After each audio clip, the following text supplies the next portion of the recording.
உயிர்த்தெழுந்த இயேசு கிறிஸ்துவின் வல்லமை ஊழியங்கள் வழங்கும் வசனப் பெட்டகம். இயேசுவே கர்த்தர். இயேசுவையே தேவன் ஆண்டவரும் கிறிஸ்துவுமாக்கினார். இயேசுவே ராஜாதி ராஜா, கர்த்தாதி கர்த்தா. கிறிஸ்துவே மரித்தோர் மேலும் ஜீவனுள்ளோர் மேலும் ஆண்டவர். கிறிஸ்துவே போதகரும் ஆண்டவருமாயிருக்கிறார். வசனப் பெட்டகத்தின் இன்றைய தின கருப்பொருள்: கர்த்தருக்கு காத்திருத்தல். கர்த்தருக்கு காத்திரு, அவர் உன் இருதயத்தை ஸ்திரப்படுத்துவார். திடமனதாயிருந்து கர்த்தருக்கே காத்திரு. கர்த்தருக்கு காத்திருத்தலை குறித்ததான வேத வசனங்களை பார்க்கலாம். ஆதியாகமம் 49:18 வாசிக்கிறோம்: கர்த்தாவே, உம்முடைய ரட்சிப்புக்கு காத்திருக்கிறேன். சங்கீதம் 37:7 வாசிக்கிறோம்: கர்த்தரை நோக்கி அமர்ந்திரு, அவருக்கு காத்திரு.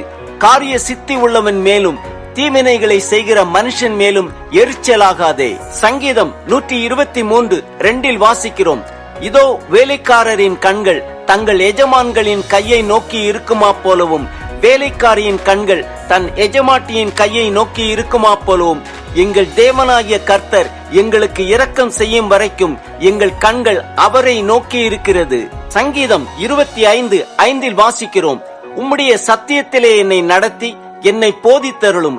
நீரே என் ரட்சிப்பின் தேவன், உம்மை நோக்கி நாள் முழுவதும் காத்திருக்கிறேன். சங்கீதம் 145:15-16 வாசிக்கிறோம்: எல்லா ஜீவன்களின் கண்களும் உம்மை நோக்கி கொண்டு இருக்கிறது. ஏற்ற வேளையிலே நீர் அவைகளுக்கு ஆகாரம் கொடுக்கிறீர். நீர் உமது கையை திறந்து சகல பிராணிகளின் வாஞ்சையையும் திருப்தியாக்குகிறீர். சங்கீதம் 5:3 வாசிக்கிறோம்: கர்த்தாவே, காலையிலே என் சத்தத்தை கேட்டருளுவீர். காலையிலே உமக்கு நேரே வந்து ஆயத்தமாகி காத்திருப்பேன். சங்கீதம் 33:20 வாசிக்கிறோம்: நம்முடைய ஆத்துமா கர்த்தருக்கு காத்திருக்கிறது. அவரே நமக்கு துணையும் நமக்கு கேடகமுமானவர். சங்கீதம் 130:5-6 வாசிக்கிறோம்: கர்த்தருக்கு காத்திருக்கிறேன், என் ஆத்துமா காத்திருக்கிறது. அவருடைய வார்த்தையை நம்பி இருக்கிறேன். எப்பொழுது விடியும் என்று விடியற்காலத்துக்கு காத்திருக்கிற ஜாமக்காரனை பார்க்கிலும் அதிகமாய் என் ஆத்துமா காத்திருக்கிறது. சங்கீதம் 38:15 வாசிக்கிறோம்: கர்த்தாவே, உமக்கு காத்திருக்கிறேன்.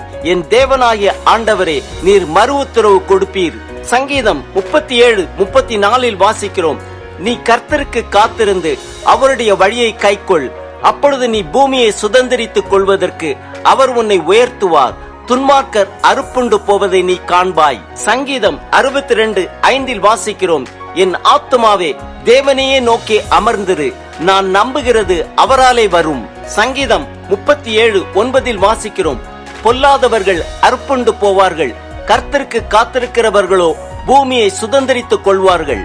சங்கீதம் 40:1 வாசிக்கிறோம்: கர்த்தருக்காக பொறுமையுடன் காத்திருந்தேன். அவர் என்னிடமாய் சாய்ந்து என் கூப்பிடுதலை கேட்டார். நீதிமொழிகள் 3:5-6 வாசிக்கிறோம்: உன் சுயபுத்தியின் மேல் சாயாமல் உன் முழு இருதயத்தோடும் கர்த்தரில் நம்பிக்கையாயிருந்து உன் வழிகளிலெல்லாம் அவரை நினைத்துக்கொள். அப்பொழுது அவர் உன் பாதைகளை செவ்வைப்படுத்துவார். ஏசாயா 64:4 வாசிக்கிறோம்: தேவனே, உமக்கு காத்திருக்கிறவர்களுக்கு நீர் செய்பவைகளை நீரே அல்லாமல் உலக தோற்றம் முதற்கொண்டு ஒருவரும் கேட்டதுமில்லை, செவியால் உணர்ந்ததுமில்லை, அவைகளை கண்டதுமில்லை. ஏசாயா 40:31 வாசிக்கிறோம்: கர்த்தருக்கு காத்திருக்கிறவர்களோ புதுபலன் அடைந்து கழுகுகளைப் போல செட்டைகளை அடித்து எழும்புவார்கள். அவர்கள் ஓடினாலும் இளைப்படையார்கள், நடந்தாலும் சோர்ந்து போகார்கள். ஆம், காலையிலே கர்த்தருக்கு முன்பாக வந்து ஆயத்தமாகி பொறுமையுடன் காத்திருப்போம். அவர் நம்மிடமாய் சாய்ந்து நம் கூப்பிடுதலை கேட்பார்.